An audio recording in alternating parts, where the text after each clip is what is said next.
dengar-dengar si Tasya besok mau ke lagi kan? Son, bukan ini payung warna merah? Emang itu warna merah? So tau lu? Lah, bukannya emang merah? Ya udah, Ya udah, saya juga ngeliatnya warna merah. ya udah. Kamu lihat yang warna merah. Tapi kata bapak mak gue bukan merah. Ya udah, emangnya gua ngelawan? Ngelawan apa coba? Nggak balas mukul? Saya juga gak mukul. Tapi buktinya tadi pagi lu disuruh mandi kan? Ya udah sih, ceberin aja kali. Sekarang saya akan mendemonstrasikan cebir dengan metode warna di website ini.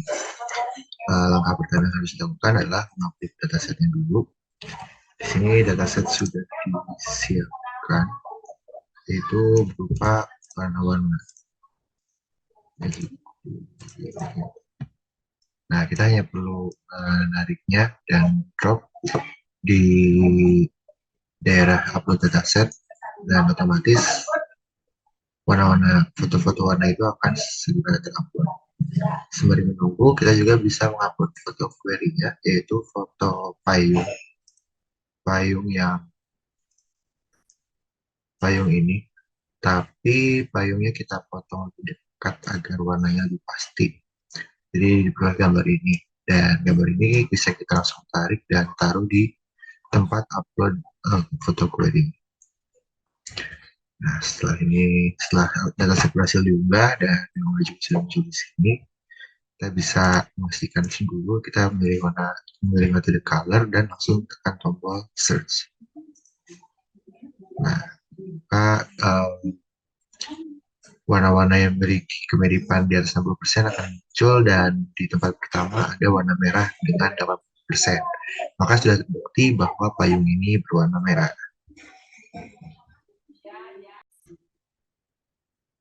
Sekarang saya akan mendemonstrasikan metode tekstur dalam melakukan cebir di website ini. Yang pertama tentunya kita perlu mengupload sebuah dataset. Dataset yang saya gunakan berasal dari dataset dari Kaggle, yaitu foto-foto foto-foto hewan ini. Saya akan memilih beberapa dan menguploadnya ke bagian dataset. Lalu kita hanya perlu menunggu hingga semua dataset berhasil diupload. Sembari menunggu, kita juga bisa langsung mengupload foto query-nya. Foto query yang akan dipilih mungkin akan berasal dari salah satu foto yang sudah terpilih. Nah, mungkin foto yang ini saja. Kita hanya perlu menariknya dan tempatkan di sini. Bisa dilihat bahwa dataset sudah berhasil diunggah selagi kita memilih foto query, dan foto query juga sudah tertampilkan dengan baik di sini. Berarti proses cebir sudah siap dilakukan. Kita sekarang hanya perlu memastikan kalau tekstur terpilih sebagai metode cebir yang ingin kita lakukan, tekstur, dan kita hanya perlu menekan tombol search. Nah, maka hasil akan ditampilkan di bagian bawah, dan di sini bisa dilihat bahwa gambar yang sudah dipilih sebagai query memiliki similaritas 100% dengan gambar dataset yang sama persis gambarnya, dan memiliki nilai yang lain untuk gambar-gambar yang bukan gambar aslinya.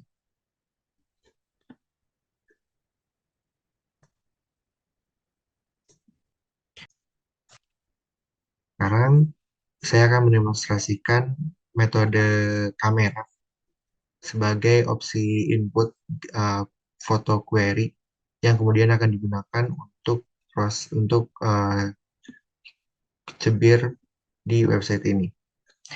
Yang pertama yang harus dilakukan adalah mengupload dataset, dan saya sudah mengupload dataset, yaitu dataset yang digunakan saat tekstur, yaitu foto-foto hewan. Dan di sini saya hanya perlu menyalakan kamera. Untuk menyalakan kamera cukup menekan tombol open kamera ini, dan setelah ditekan maka di sini akan muncul kamera yang saya gunakan. Nah, lalu di sini kita hanya perlu menunggu, dan website akan secara otomatis mengambil gambar setiap 5 detik, dan ketika saya scroll ke bawah maka akan muncul hasilnya. Ini gambar-gambar hewan yang mirip seperti saya setelah menggunakan metode tekstur di cebir website ini. Setiap 5 detik dia akan mengambil gambar sehingga setiap 5 detik pula gambar-gambar ini mungkin akan berubah urutannya atau perhitungan similaritasnya juga. Karena ada mungkin sedikit perubahan yang terjadi setiap kali saya bergerak sedikit. Oke.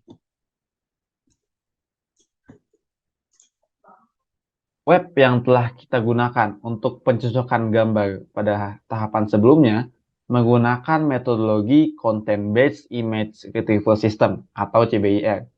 Metode tersebut merupakan metode pencarian citra dengan melakukan perbandingan antara citra query dengan citra yang ada di database berdasarkan informasi yang ada pada citra tersebut. Informasi yang umumnya digunakan yaitu menggunakan warna atau menggunakan tekstur. Lalu bagaimanakah kami melakukan perbandingan dua gambar dengan menggunakan parameter warna? Pertama-tama kita akan mengekstrak data RGB dari suatu image. Kemudian data tersebut kita normalisasi agar range datanya menjadi antara 0 sampai 1. Kemudian kita akan mencari nilai maksimum minimum dari setiap RGB pada setiap pixel. Selanjutnya, nilai RGB dari tiap pixel tersebut akan diubah menjadi HSP bergantung pada nilai maksimum RGB pixel tersebut. Warna global HSP ini dipilih karena warna tersebut dapat digunakan pada kertas atau background berwarna putih yang lebih umum untuk digunakan. Untuk memudahkan pembandingan matriks HSV dari dua gambar, matriks tersebut akan disimplifikasi dan diseragamkan menjadi satu array dengan 14 elemen, yaitu array HSV. Array ini berupa histogram, yaitu hasil perhitungan jumlah nilai H, nilai S, dan V pada rentang tertentu. Terakhir, matriks HSV atau array HSV inilah yang digunakan untuk membandingkan dua gambar dengan cara mencari cosine similarity-nya, sehingga kita dapatkan persentase kemiripan dari dua gambar tersebut. Lalu untuk alur dari CBIR dengan metode tekstur, yang pertama kita mencari data RGB dari suatu image. Lalu data tersebut akan kita ubah menjadi data grayscale atau matriks grayscale, yang berarti hanya menunjukkan atau bervalue warna hitam atau putih. Lalu data tersebut akan kita cari concurrence matriksnya, yang dimana concurrence matrix adalah frekuensi munculnya keseringan muncul dua pixel dengan intensitas tertentu.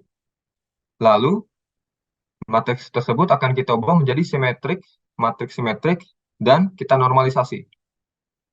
Setelah itu, kita bisa mengambil komponen-komponen tekstur seperti kontras, homogeneity, entropy, energy, dan correlation dari matriks tersebut yang akan kita gunakan atau kita gabungkan menjadi satu vektor yang bisa kita cari kemiripannya dari cosine similarity.